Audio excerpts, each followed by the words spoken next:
Nama Tuhan dipermalukan oleh karena perbuatanmu, Pak Paul, karena kamu itu menista agama.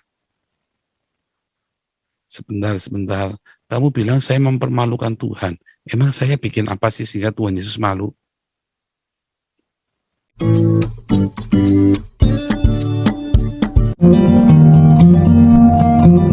Firman Tuhan selalu baru setiap pagi bagi orang-orang yang selalu hidup di dalam kasih-Nya dengan mengasihi, mengampuni, memberkati, ya, tanpa retorika. Sebab kalau retorika, nah ini hari ini kita mau belajar tuh, akibatnya apa? Ya, coba yang tolong buka Hakim-Hakim 3 ayat yang ke-7.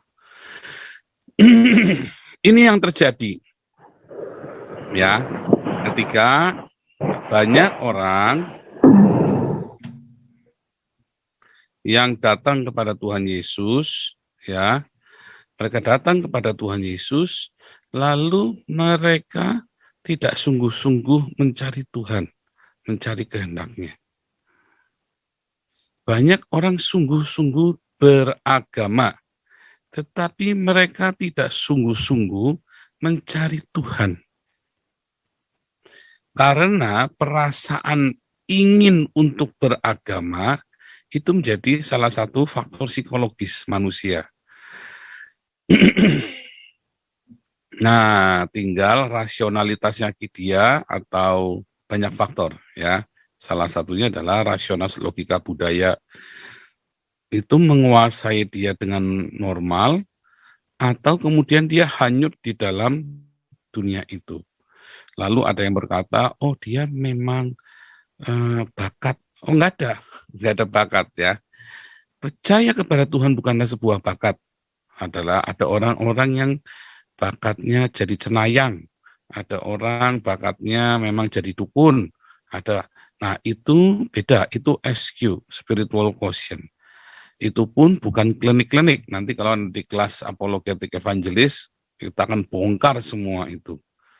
Ya, bahwa sebetulnya klinik itu adalah sebuah hal yang tidak dapat terjelaskan oleh otak manusia di saat itu. Di hari ini mulai orang bisa menjelaskannya.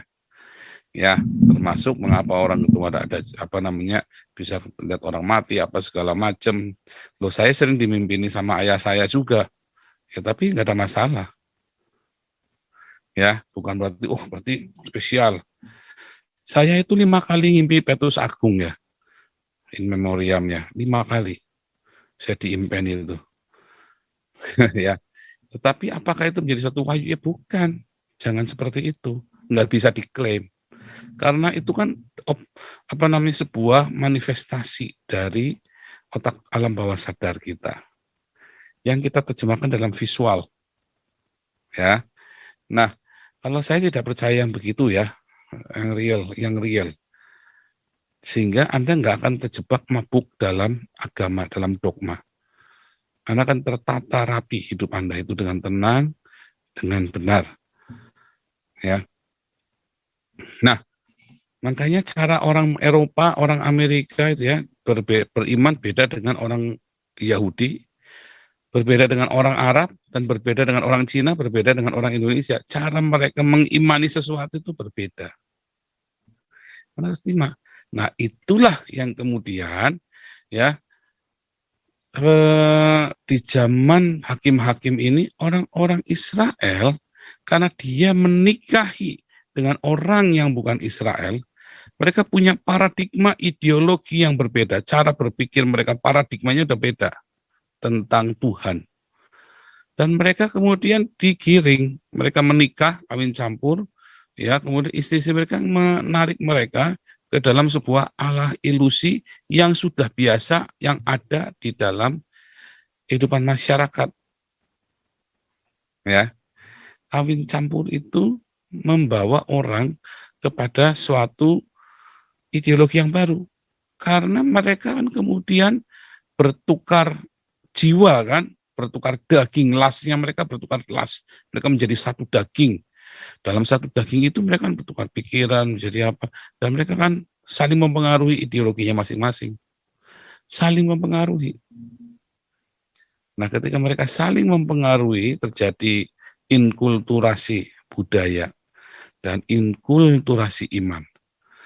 Dan di situ orang-orang berpikir nggak apa-apa, yang penting rukun. Enggak, bukan yang penting rukun. Karena itu semu.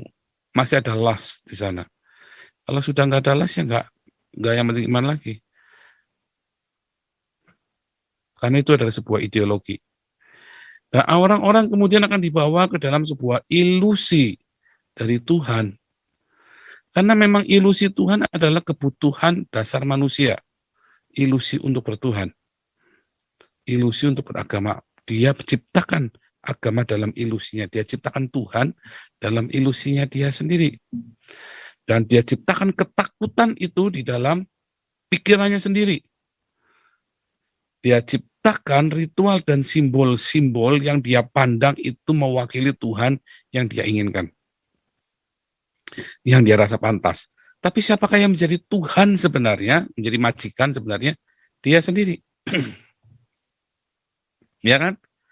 Dia yang tebang itu pohon, dia yang ukir itu pohon, dia yang jadikan pohon itu patung-patung yang luar biasa, dia sendiri yang sembah itu patung, dia sendiri yang beri nama itu dewa, dia sendiri yang kemudian membuat aturan bagaimana cara menyembah dewanya itu, dia sendiri yang menentukan aturan-aturan yang peranggapan dewa akan senang atau tidak senang. Dia sendiri yang bikin. Itulah yang terjadi di dalam gereja pada hari ini. Dia yang ciptakan suasana ambience-nya di dalam gereja, dia yang bikin liturginya, dia bikin ritualnya, dia sendiri yang bikin aturan-aturannya, ya, di mana dia bikin peranggapan Tuhan senang atau tidak senang, yang sebetulnya di Alkitab nggak ditulis demikian, ya. Dikutip pun hanya buat dikutip saja, hanya untuk formalitas, karena kita Kristen, ya kita ngambilnya dari Alkitab, bukan dari Weda. Tetapi apa yang dia ceritakan jauh dari Alkitab.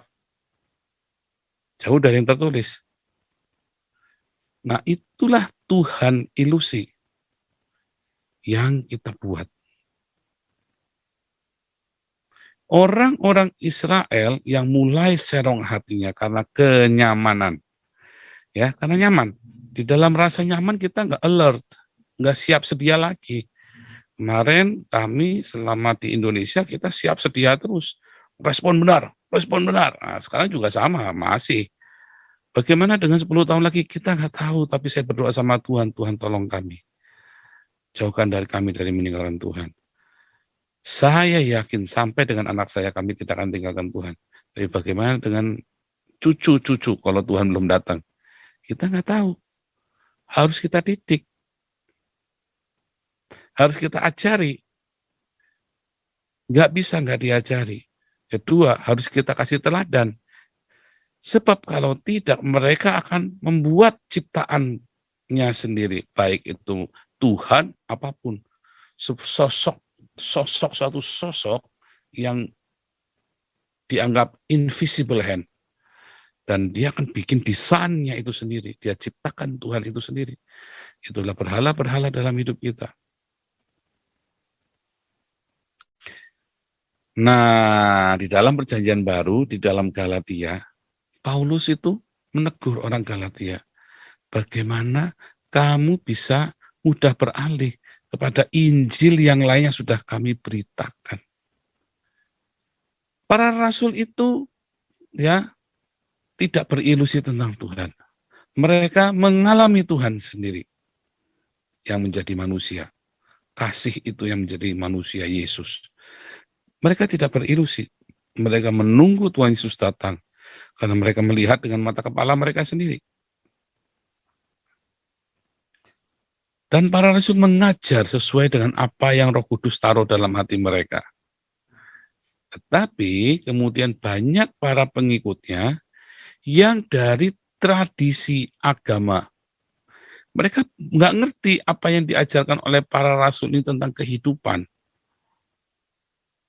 Mereka tidak mengalami sendiri.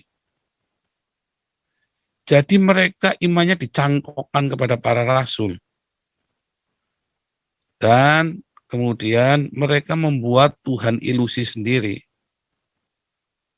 Mereka membuat aturan-aturan sendiri yang di Alkitab sama sekali nggak ada ditulis. Atau Anda salah cara memahaminya perjanjian lama, dibalik-balik. Ketika Anda baca perjanjian lama, ada sunat, oh nggak perlu sunat. Begitu ada bunuh homoseks, oh nggak perlu bunuh homoseks. Ya, perjanjian lama ditulis bahwa kita harus bunuh yang berzina. Oh jangan, sekarang nggak boleh. Ini zaman kasih karunia. Tapi tiba-tiba Pak Pendeta bilang, bayar perpuluhan. Terus jemaat, loh Pak itu kan perjanjian lama. Oh enggak, firman Tuhan itu ya dan amil kekal selamanya. Harusnya Anda tanya, Pak Pendeta sunat enggak? Gitu ya. Kalau disuruh perpuluhan sama Pak Pendeta, Anda WhatsApp. Di Eropa itu orang kalau ada perpuluhan ditagih ya sama pendeta ya. Ada pendeta itu kalau ada kan dia catat kan semua perpuluhan. Untung saya nggak begitu ya. Saya mungkin kita perlu upaya budidayakan begitu ya kan, administrasi keterbukaan. Jadi yang nggak perpuluhan, Pak bulan ini Anda belum perpuluhan Pak ke Damaris.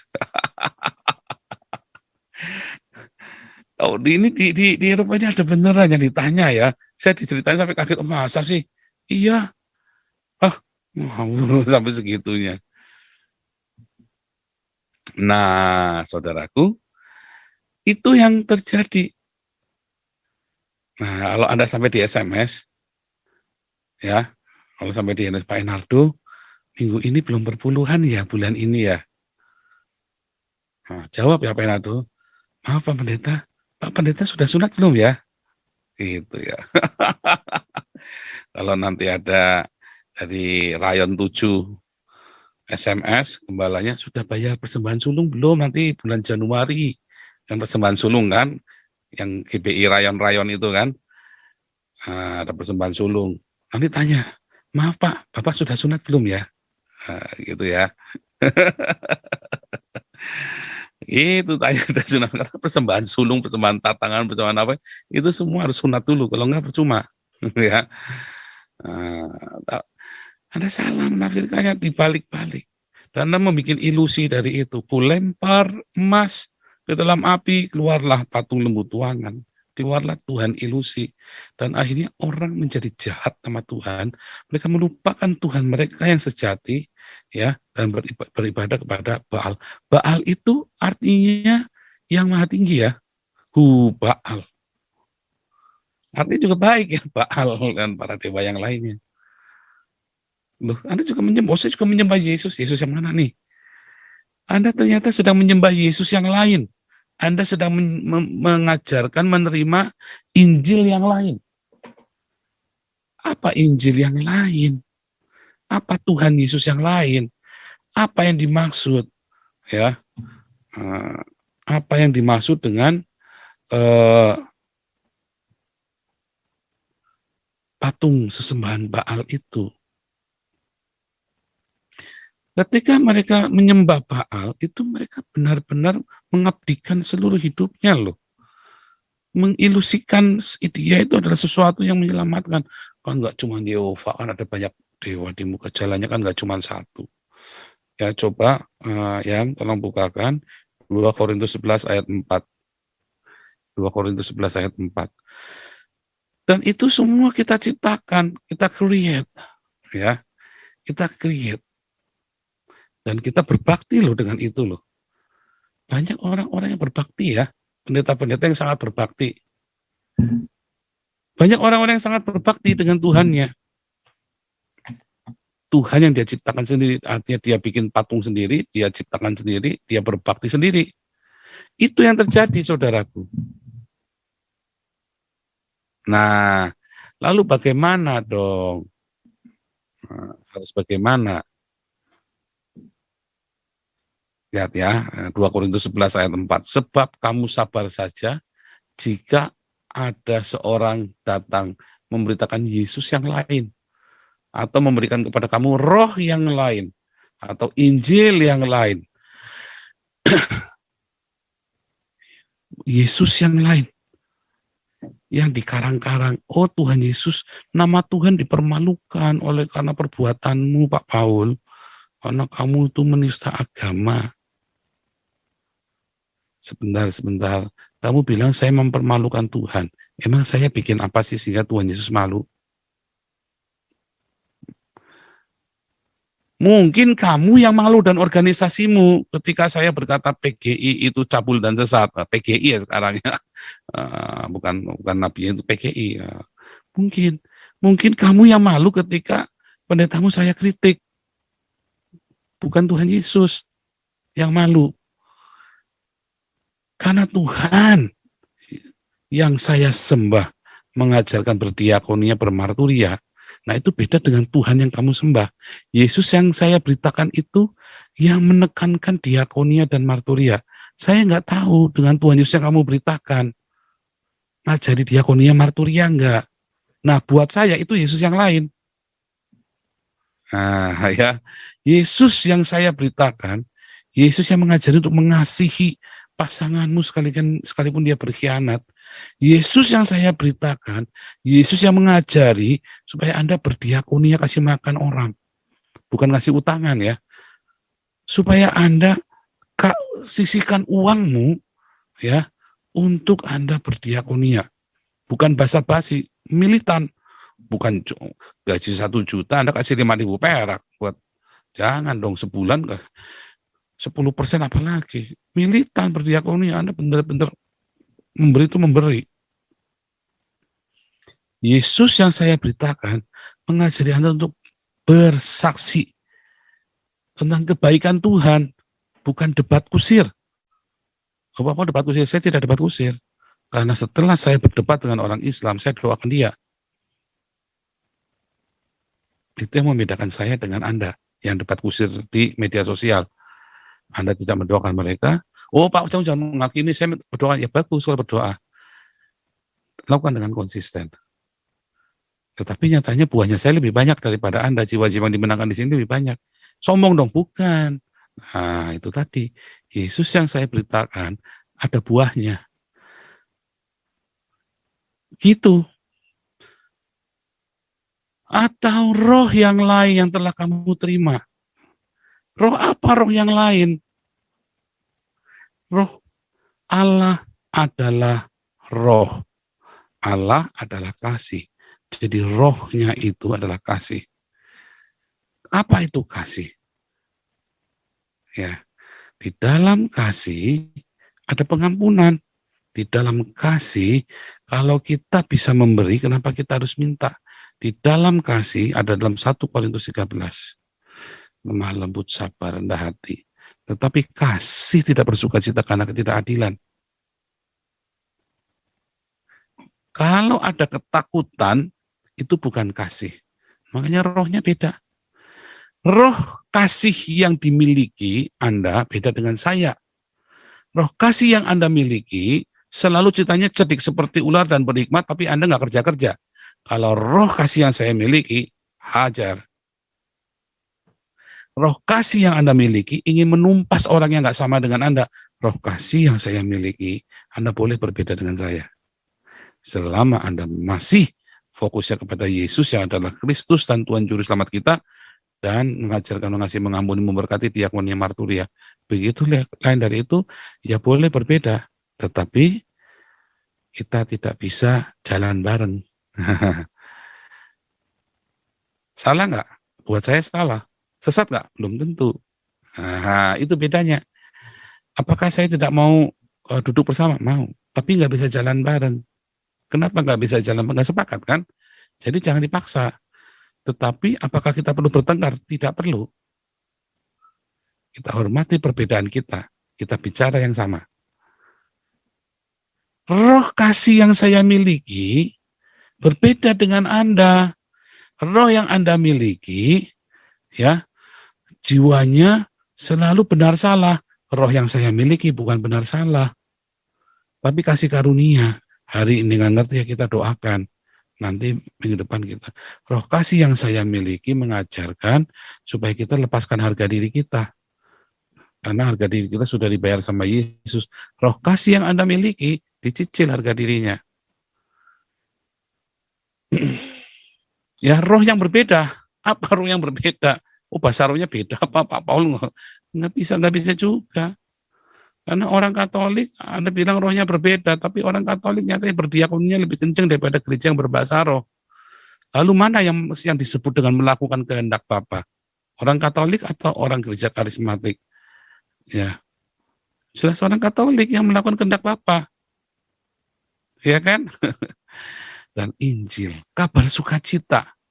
Lah wong di gereja meden-medeni nggak perlu masuk neraka. Kalau di kita kabar sukacita. Selalu ada keselamatan dari Tuhan. Selalu tiap hari ada 2.000 orang yang bersukacita. Kenapa? Karena makan. Dari pagi nggak makan, tiba-tiba malam dikasih nasi ayam. Kan itu kabar sukacita. Ya, simple, Injil yang sangat sederhana, yaitu Yesus Kristus adalah Tuhan dan Juru Selamat. Selama kamu mengakui Yesus adalah Tuhan, mau Anda Trinitas, mau oneness, mau Sapelian, mau Saksi Yehova, selama Anda percaya Yesus adalah majikanmu dan Yesus adalah Juru Selamatmu, maka selamat. Dan selama kamu melakukan apa yang menjadi kehendak Bapa, yaitu marturia, diakonia, mengasihi, mengampuni, memberkati, itu ajaran dasar, inti dari apa yang Tuhan Yesus ajarkan, mengasihi, mengampuni, memberkati, diakonia, dan marturia. Iya kan? Simple toh? Simple. Tapi kemudian kita membuat ilusi aturan-aturan baru dengan minyak urapan, dengan kita bikin aturan baru harus dengan tengking doa 7 kali, apa segala macam. Kita bikin ritual-ritual dan simbol-simbol untuk mengokohkan ilusi kita. Di situ salahnya. Kemudian Anda meninggalkan yang inti, yang esensial, yang penting, yaitu kasih, dan kemudian Anda mulai ajarkan simbol-simbol ritual itu supaya Anda berasa srek. Nah, bukan berarti ritual simbol itu salah. Yang salah ketika Anda tinggalkan kasih itu demi mengejar ritual dan simbol. Buat apa Anda kejar syariatnya kalau hakikatnya Anda kagak ngerti? Percuma. Akhirnya ada orang yang syariatnya beda denganmu, kamu akan hantam dia, kutumpas kau. Hakikatnya Anda nggak ngerti. Prinsipnya ajaran itu Anda nggak ngerti. Aku tumpas kau. Ya, Tuhan lebih mencintai kebenaran daripada perdamaian. Wah, makanya loh, zaman gereja reform berkuasa 300 tahun perang. Ya kan begitu kan akhirnya kan, walaupun belum tentu karena itu, tetapi kalau lihat pengikut-pengikutnya kan begitu kan. Nah, akhirnya ruwet. Ya kan? Jadi kita balik. Nggak peduli kamu reform, nggak peduli Katolik, nggak peduli Protestan, karismatik, apapun. Datang sama Tuhan Yesus. Kenali Tuhan yang benar, yang simple, yang tekstual. Pemahamannya nggak usah ribet, masuk aja dalam teks, simple, udah itu. Perjanjian lama adalah metafora, perjanjian baru adalah makna literal. Udah simple, kecuali Yesus bilang perumpamaan. Balik, logosnya itu dibenerin dulu, pesyatnya itu dibenerin dulu, laung bacanya aja ngawur. Terus kemudian dari pesyat itu Anda masuk ke dalam tafsirnya, dikembangkan dengan berilusi yang jauh dari teks, yang teksnya nggak, ilusinya bilang apa, teksnya bilang apa. Akhirnya Anda tidak percaya kepada teks itu, percaya kepada ilusi dari dogma itu. Akhirnya Anda mendapat Yesus yang lain, Injil yang lain, dan Anda berilusi dengan Tuhan, lalu Anda tinggalkan Tuhan dan Anda masuk dalam berupa-rupa masalah tanpa ada penyertaan Tuhan. Sampai Anda bertobat dan mengalami pertemuan dengan Tuhan, encounter, pertemuan pribadi dengan Tuhan. Saya. Sampai saya mengalami pertemuan, sehingga ilusi-ilusi agama itu rontok dari hidup saya. Jangan beretorika tentang Yesus. Makanya Anda nggak kelar-kelar padang gurunya, makanya Anda nggak menang-menang di dalam pencobaan. Karena Anda beretorika tentang Tuhan, beretorika tentang agama, beretorika tentang iman. Imanmu itu retorika semua. Saya juga mengalami. Ya, begitu sekarang saya, ya, enggak. Hidup saya pertama kali ya untuk mengubah paradigma itu ya sakit. Aneh. Di sini tuh rasanya enggak. Tapi setelah saya masuk, oh iya enak juga ya beriman tanpa retorika. Direct, kelar. Kiranya rema dari Tuhan Yesus membuat Anda hidup dalam kemenangan, sehingga Tuhan menyelamatkan umatnya itu bukan retorika belaka, tetapi sungguh-sungguh satu real, dari iman yang real. Kalau Anda punya iman seperti itu, Anda tidak akan, aduh, salah apa enggak ya? Anda nggak akan pernah ragu lagi. Karena Anda ngelihat yang bukan retorika, yang bukan sulap-sulap, tipu muslihat atau cocokmologi. Anda mengalami Tuhan yang benar-benar Anda alami sendiri. Pengalaman dengan Tuhan yang real. Ya, bukan yang cocokmologi, bukan yang apa bedanya sama orang Islam ngalamin, apa bedanya sama orang Hindu-Buddha ngalamin. Anda akan ketemu dengan Tuhan yang sejati. Amin. Haleluya. Iya, banyak orang Katolik menganggap orang Karisma sama. Mereka saling sesat menyesatkan. Buat saya nggak ada yang sesat. Yang sesat adalah yang tidak mengaku Yesus adalah juru selamat dan majikannya. Ya, bahkan saksi Yehova pun buat saya nggak sesat ya. Haleluya. Kita akan berdoa untuk proyek pelayanan kita, ya, dan untuk semua donatur, juga para aktivis, baik yang di Damaris, Hagios, maupun di Kalarua. Juga rencana pembelian kapal untuk balai pengobatan, ya. Pak Kwang, silakan.